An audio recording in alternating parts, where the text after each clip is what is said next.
Son las 9 de la mañana, amigos, como lo anunciamos, estamos en compañía del doctor Eduardo Gariboto Sánchez, secretario general del Ministerio de Agricultura. Vaya a ser un país de líos el Perú, de verdad que tenemos una vocación liguera que deberíamos mirar de dónde sale y cómo comienza para no repetirla, porque todo es conflicto en nuestro país, lamentablemente. Les resumo un poco el caso. En la familia Latorre, que es la familia de la mujer de Abimael Guzmán, fallecida, Augusta Latorre, la camarada Nora, a quien la vemos aparecer en videos y que fue la compañera y la esposa de Abimael Guzmán. Bueno, pues la familia Latorre tenía unas tierras que fueron expropiadas como tantas otras por la reforma agraria.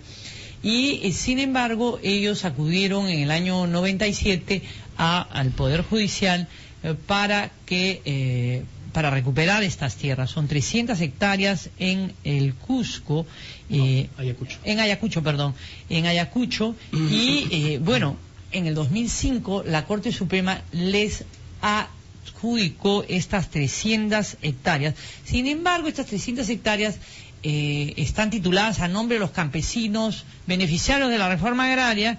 Entonces se ha armado pues un problema grande y gordo, porque simplemente los campesinos, por supuesto, pues no van a aceptar que estas 300 hectáreas que están en Iribamba, Ayacucho, sean expropiadas cuando están en uso. ¿Cómo está, doctor Gariboto? Muy buenos días, bienvenido. Muy buenos días, Mariela, gracias por la invitación. Bueno, el resumen más o menos ilustra lo que ha sucedido. ¿Cuál es el papel del Ministerio de Agricultura en esto? Porque la disposición de la Suprema de entregar estas 300 hectáreas que fueron expropiadas por la reforma agraria a la familia original, la propietaria, que era la familia Latorre, no se puede revertir.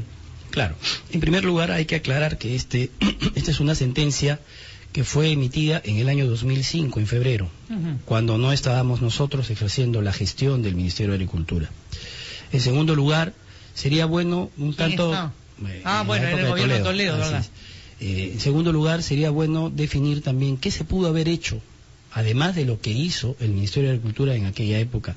Entendemos que probablemente habiéndose emitido la sentencia casatoria, en aquella época estaba vigente la ley 23.506 sobre amparo, habeas corpus, etcétera. Había un tribunal de garantías constitucionales y hubieran podido interponer una acción de amparo en un plazo de 60 días, ahora son 30. Desgraciadamente no lo hicieron y nosotros nos hemos encontrado con este problema en donde ya este fallo es definitivo y quienes tendrían que accionar son los propios campesinos. El Ministerio de Agricultura... Pero nadie reaccionó entonces en el 2005 ante el fallo de la Suprema. Por supuesto, nadie reaccionó. Incluso entendemos, a nuestro modesto entender, con todo respeto que se merecen los 4 magistrados que fallaron en ese sentido, parece ser que estaríamos dentro de un tema que linda con el delito de prevaricato. Entonces nosotros como funcionarios... ¿No tuvo razones válidas legalmente como para adjudicar esta tierra a la familia Latorre? Efectivamente, el Código Penal, en su artículo 418, dice: el juez o fiscal que dicta resolución o emite dictamen manifiestamente contrarios al texto expreso y claro de la ley, o cita pruebas inexistentes o hechos falsos, o se apoya en leyes supuestas o derogadas, será reprimido con pena privativa de libertad no menor de 3 ni mayor de 5 años. Bueno, nosotros hemos encontrado muchísimas irregularidades, pero voy a tratar de graficar lo más saltante y que de alguna manera podría calzar lo con que este resulta un poco absurdo penal. Es que la reforma agraria que adjudicó tierras a los campesinos es irreversible, porque con ese criterio todo el mundo estaría en la Suprema recuperando sus tierras, ¿verdad? Así es, coincidimos, y por eso es que esto es uno de los argumentos de que nosotros entendemos de que ha habido un exceso que podría lindar con el delito. Por ejemplo, en primer lugar, yo quisiera más o menos... ojalá el tiempo nos dé para poder... pero evitemos las explicaciones muy jurídicas. Vayamos al punto, ¿no? La gente se aburre. Nosotros entendemos que se aplican normas que no correspondían y que estaban derogadas. Eso lo determina la sentencia casatoria. Lo que pasa es que cuando en el año 75 sale un decreto supremo ordenando la expropiación de este predio llamado Iribamba, en Ayacucho, en Huanta, en el distrito de Luricocha, ordena que estas tierras que tenían 349 hectáreas sean expropiadas al Estado para fines de la reforma agraria.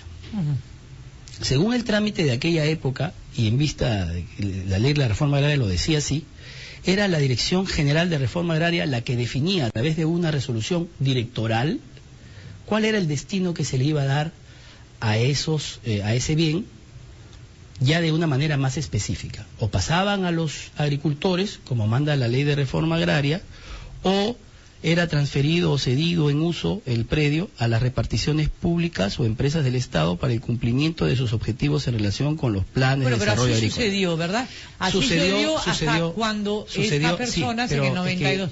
sucedió de la siguiente forma. No se optó por adjudicarle a los campesinos, ¿ok? Sino se optó por adjudicarle al Ministerio de Alimentación.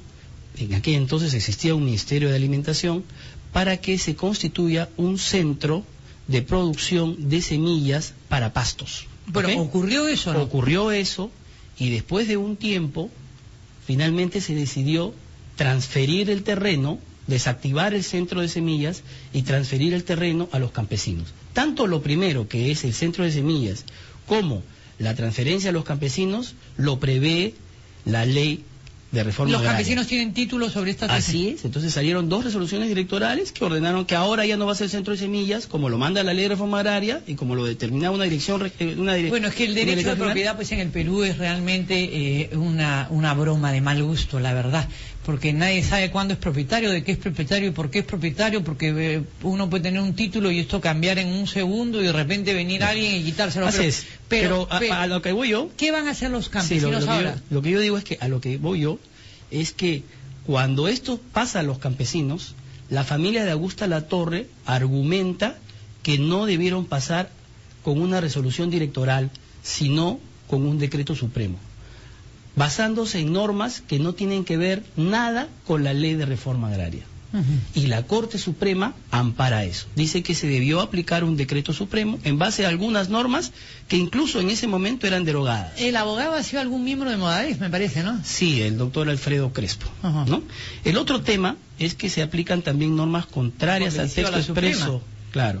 Y se han aplicado normas contrarias al texto expreso y claro de la ley, porque en el 10º considerando de la sentencia casatoria se dice que se proceda con la reversión y se basan en la Ley General de Expropiación. Pero esta Ley General de Expropiación dice que solo rige para todas las expropiaciones, con excepción de la expropiación minera y la expropiación por causas de reforma agraria. O sea, están aplicando una ley que en sí misma la ley se excluye para los temas de reforma agraria. Pero ya falló la Suprema. ¿Ustedes, el Ministerio de Agricultura, van a denunciar a estos jueces por prevaricato? ¿Se puede hacer? ¿Ya pasó el tiempo? A quien le corresponde emitir y evaluar el tema es a la Procuraduría. Estamos casi convencidos de que efectivamente aquí se ha cometido un delito de prevaricato. En todo caso, si es así, vamos a interponer la denuncia respectiva. De acuerdo a la Constitución, sería primero, si es posible, en esta semana. Luego, ¿qué van a hacer los campesinos? En el caso de los campesinos, nosotros les vamos a dar todas las facilidades, todos los insumos para que ellos puedan hacer valer sus derechos directamente a través de los abogados que contraten. Y yo calculo que lo que podrían plantear es una acción de amparo contra esta sentencia casatoria. Ellos sí estarían a tiempo, entiendo, porque no se les ha notificado formalmente esa resolución, así date desde el año 2005. Y en segundo lugar también podrían plantear una prescripción adquisitiva de dominio, porque ellos están poseyendo la tierra, así es, están poseyendo la tierra pacíficamente, permanentemente, públicamente, con un justo título, y tienen toda la vocación de propietarios, y además tienen su título de propiedad que ahora esta sentencia les ha anulado, ¿no? Bueno, pero entonces va a ser un larguísimo trámite, me imagino. Bueno, sí. Pero y ahorita está en posesión de quién las tierras, de los campesinos. Los campesinos están porque va a ser en bien posesión. difícil que la familia Latorre pueda hacer uso así a es, pesar de tener esta sentencia, ¿no? Porque se va a enfrentar al problema social. Así es, pero acá hay un tema. Nosotros estamos embarcados en el tema de la inclusión social. Son campesinos que tienen una vida de subsistencia agrícola, ¿no es cierto? O sea, lo que producen es para para consumir. ¿Y ahí están sembrando? Entiendo que sí están sembrando algunos, pero todos deben sembrar ahí, porque ese es su medio de vida, su modus vivendi. Pero nosotros lo que queremos precisamente con estas zonas donde necesariamente tenemos que apuntar a la inclusión social, es que estos campesinos que viven de la subsistencia agrícola se incorporen a la cadena productiva. Para que se incorporen a la cadena productiva deberían tener sus títulos de propiedad saneados, y si estos títulos de propiedad están anulados, ellos ni siquiera podrían pedir un préstamo para una garantía.